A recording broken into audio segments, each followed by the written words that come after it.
Hello, வணக்கம். Welcome to Kannana கண்ணே channel. இன்றைக்கி நம்ம என்ன பார்க்க போகிறோன்னா, ஒரு ஃபுல் டே மெனு தான். என்னென்னலாம் பண்ணலாம் அப்படின்ட்டு ரெசிபீஸோட இந்த வீடியோவில் ஷார்ட்டாக பார்க்க போகிறோம். இந்த வீடியோவில் ஷேர் பண்ணியிருக்கிற இந்த 3 ரெசிபீஸுமே 8 மாதங்கள் கம்ப்ளீட் ஆகியிருந்த குழந்தைக்கு தாராளமாக கொடுக்கலாம். ஒருவேளை உங்கள் குழந்தைங்க 7 மாதங்கள் கம்ப்ளீட்டான குழந்தையாக இருந்தாங்கன்னா அவங்களுக்கு எந்த மாதிரி கொடுக்கலாம், அதை பற்றியும் இந்த வீடியோவில் சின்ன சின்ன டிப்ஸோடு ஷேர் பண்ணியிருக்கேன். வீடியோவை ஸ்கிப் பண்ணாமல் பாருங்கள். ஃபஸ்ட்டு காலை உணவு பண்ணுறதுக்கு 1 ஸ்பூன் போல் பாசிப்பருப்பை நல்லா அலசி எடுத்துக்கலாம். அலசினதுக்கப்புறமா தண்ணீர்லாம் வடிகட்டிட்டு இதை குக்கரில் மாற்றிக்கலாம். இந்த சைஸ் அளவு கேரட்டை தோல் சீவிட்டு சின்ன சின்ன துண்டுகளாக கட் பண்ணிவிட்டு நல்லா கழுவிட்டு இதையும் இந்த குக்கரில் சேர்த்துக்கலாம். கூடவே 1/2 கப் அளவு தண்ணீர் சேர்த்துட்டு 1 பிஞ்ச் அளவு சீரகம், சின்ன பல் பூண்டு இதையும் சேர்த்து இந்த குக்கரை மிதமான சூட்டில் ஒரு 3லேருந்து 4 விசில் வரைக்கும் வேக வைக்கலாம். ஏன்னா எல்லாமே நல்லா குழைய மலர்ந்து வேகணும் குழந்தைக்கு கொடுக்குறதுலையே. அதனால் இதுக்கிடையில் ஒரு பேனில் ஒரே 1 ஸ்பூன் அளவு ராகி மாவு சேர்த்துக்கிறேன். இது வீட்டிலேயே ரெடி பண்ண ராகி மாவு.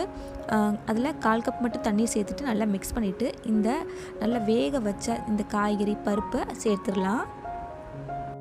உங்கள் குழந்தைங்க நல்லா பேஸ்ட் மாதிரி கன்சிஸ்டன்சியில் தான் சாப்பிடுவாங்கன்னா இந்த கேரட்டையும் பருப்பையும் நல்லா மிக்சியில் அரைச்சிட்டு கூட சேர்த்துக்கலாம். நான் இந்த மாதிரி மேஷர் வச்சு இப்படி ஒன்றும் பாதியுமாக இதை மசிச்சுக்கிறேன். அப்போ தான் குழந்தைங்க மென்று சாப்பிட பழகுவாங்க.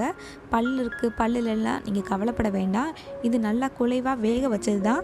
நம்ம விரலில் நசுங்கினாலே நசுங்கிற பதத்தில் இருக்கிற துண்டுகள் தான் இந்த கேரட் துண்டுகள். அதனால் நீங்கள் குழந்தைங்களுக்கு தொண்டையில் சிக்கிக்கும் அப்படின்லாம் பயப்பட வேண்டாம். இப்போ இதை ஸ்டவ்வில் வச்சுட்டு மிதமான சூட்டில் கைவிடாமல் நம்ம தொடர்ந்து மிக்ஸ் பண்ணலாம். இந்த மாதிரி நல்லா திக் கன்சிஸ்டன்சியில் இருக்கணும். இது ஆற ஆற இன்னுமே கட்டிப்படும்.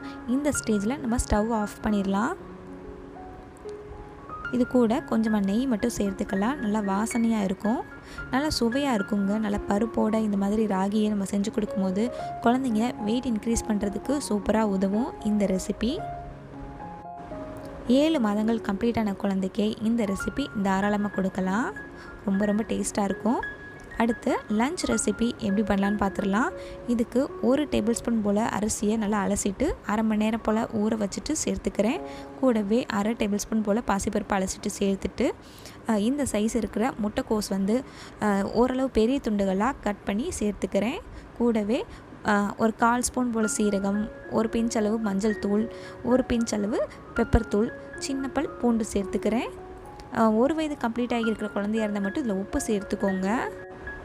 1/2 கப் அளவு மட்டும் தண்ணீர் சேர்த்துட்டு இந்த குக்கரை க்ளோஸ் பண்ணிவிட்டு மிதமான சூட்டில் 4லேருந்து 5 விசில் வரைக்கும் நல்லா குழைய வேக வச்சு எடுத்துடலாம். இப்போ குக்கர் ஆவி அடங்கினதுக்கப்புறம் ஓப்பன் பண்ணி பார்க்கலாம். எல்லாம் நல்லா குழைய வெந்துருச்சு. உங்கள் குழந்தைங்க நல்லா பேஸ்ட்டாக சாப்பிடுவாங்கன்னா மிக்சியில் அரைச்சி கொடுக்கலாம். நான் இந்த மாதிரி நல்லா மசிச்சு தான் எப்போதும் குழந்தைக்கு கொடுப்பேன். இதில் கொஞ்சம் நெய் சேர்த்துக்கோங்க. ரொம்ப அருமையான சுவையில் இருக்குங்க. கண்டிப்பாக இந்த ரெசிபி 7 மாதங்கள் கம்ப்ளீட்டான குழந்தைக்கு தாராளமாக நீங்கள் செஞ்சு கொடுக்கலாம். இதுவே 8 மாதங்கள் கம்ப்ளீட்டான குழந்தைங்க, உங்கள் குழந்தைங்க நல்லா முட்டையெல்லாம் சாப்பிட்டு பழகியிருந்தால் இந்த மாதிரி நீங்கள் அதுலேயே முட்டையை உடச்சி ஊற்றி கொஞ்சமாக பெப்பர் தூள் சேர்த்து மிதமான சூட்டில் நல்லா கைவிடாமல் மிக்ஸ் பண்ணிக்கலாம். ஒரு முட்டை சாதம் மாதிரி ரெடி பண்ணிக்கலாம். மஞ்சள் கரு மட்டும் சாப்பிட்டு பழகின குழந்தையாக இருந்தாங்கன்னா தனியாக பிரித்து கொடுங்க. இந்த மாதிரி முட்டையோட பச்சை ஸ்மெல் சுத்தமாக இல்லாதபடி முட்டை சூப்பராக வெந்திருக்கணும். அதான் முக்கியம். இந்த கன்சிஸ்டன்சியில் இருக்கும். ரொம்ப ரொம்ப சிம்பிள் ரெசிபி தாங்க. அதே சமயம் குழந்தைங்க வெயிட் இன்க்ரீஸ் பண்ணுறதுக்கும் சரி ரொம்ப ரொம்ப அருமையாக உதவக்கூடிய இது செம்ம லஞ்ச் ரெசிபி. கண்டிப்பாக இந்த ரெசிபி உங்கள் வீட்டு குட்டீஸ்களுக்கு ட்ரை பண்ணி பாருங்கள். அடுத்து ரொம்ப சிம்பிளான டின்னர் ரெசிபி எப்படி பண்ணலான்னு பார்த்துடலாம். இதுக்கு ஒரு 3 ஸ்பூன் போல் வெள்ளை அவல் எடுத்துக்கிறேன். இது கூடவே கொஞ்சமாக தண்ணீர் சேர்த்துட்டு நல்லா அலசிட்டு சுத்தமாக தண்ணியெல்லாம் வடிகட்டிட்டு இதை எடுத்துக்கலாம். வெள்ளை அவல் பார்த்திங்கன்னா அதுவும் லேஸ் அவல் சீக்கிரமே ஊறிடும் தண்ணீர் சேர்த்த உடனேயே. இந்த மாதிரி ஒரு 10 நிமிஷம் கூட ஊற வைக்க எடுத்து வச்சுக்கோங்க. இந்த சைஸ் அளவு நான் வாழைப்பழம் எடுத்துக்கிறேன். எந்த வாழைப்பழம்னாலும் எடுத்துக்கலாம். இதை ஒரு மிக்ஸி ஜாரில் சேர்த்துட்டு கூடவே நான் தேங்காய் பால் சேர்த்துக்கிறேன். இந்த தேங்காய் பாலில் பார்த்திங்கன்னா நான் பேரிச்சம்பழம், ஊற வச்ச நட்ஸ்லாம் சேர்த்து அரைச்சது, கொஞ்சமாக ஏலக்காய் தூள் கூட சேர்த்துருக்கேன். நல்ல வாசனையாக சுவையாக இருக்கும். இதை அப்படியே நம்ம இந்த ஊற வச்சுருந்த இந்த அவலோட சேர்த்துற வேண்டியதுதான். நான் ஏற்கனவே சொன்ன மாதிரி தான் பேஸ்ட்டாக சாப்பிட்ற குழந்தைக்கு இதையும் அந்த அவளையும் சேர்த்து நீங்கள் மிக்சியில் அரைச்சி கொடுங்க.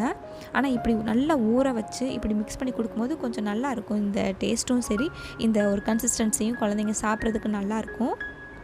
ஆனால் கண்டிப்பாக இந்த அவல் மட்டும் நல்லா ஊறி இருக்கணும், சாஃப்டாக இருக்கணும். அதை மட்டும் நீங்கள் பார்த்துக்கோங்க. ரொம்ப சிம்பிளாக சமைக்கலாம் தேவையில்லை, அந்த மாதிரியான ஒரு ரெசிபி இது. 7 மாதங்கள் கம்ப்ளீட்டாக இருக்க குழந்தையாக இருந்தாங்கன்னா வெறும் அவளும் வாழைப்பழம் மட்டும் சேர்த்து கொடுங்க.